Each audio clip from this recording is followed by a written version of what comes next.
Having grown up in the city of Birmingham during a time of racial discrimination as it was exhibited by law, the message that I want to give to the new generation is that we must continue to fight racial discrimination wherever we find it.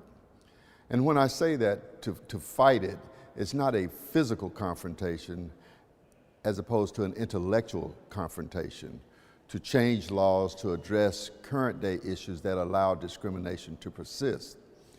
And because of social media, because of the interaction of young people with others around the world, it is incumbent upon them to take an attitude that they will not allow any form of racial discrimination against any people. Discrimination exists because there are systematic barriers that will allow it to exist. And by barriers, I mean laws or implementation of laws that make discrimination more easy. But what we found is that you have to bring about change through the change of the law. We reported back to the federal government what our findings were, and they began to look at Ferguson from a standpoint of how do we change those laws that led to discrimination, that led to the killing of a young man who was unarmed. It's the mental attitude that we have to change in some of our police officials. And in Birmingham, we have been asked to head a pilot program that will demonstrate how you can change laws to make them more accommodating and respective of the individual rights. Right now, we have over 150 cities in the U.S. that have signed on to be a part of the Coalition Against Racism. The reason why it's so important for cities to take the lead, that is where the laws are implemented at the local level.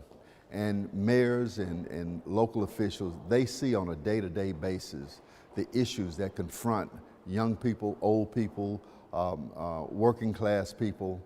And we have an insight as to how we can address those problems that lead to discrimination. So we're encouraging all city officials, not just in the U.S., but throughout the world, to get involved in the Coalition Against Racism so that we can stamp it out once and for all at the local level. And the power of local officials to make changes more immediately is stronger than the national government, because at the local level, you can do things quicker, you can do things more direct than you can on the federal level. My city is working with the Global Alliance of African Mayors. We will have a conference in September in which we will talk about some of these issues, along with educational as well as economic development for our young people. By having dialogue and understanding each other, we will begin the process of bringing each other together. You know, that's what UNESCO, that's what the UN is all about, bringing people of diverse backgrounds together, getting an understanding of their culture, understanding of their laws, and try to make a mutual agreement to work for the betterment of all people. And that's what we can do at the local level through mayors talking to other mayors around the world.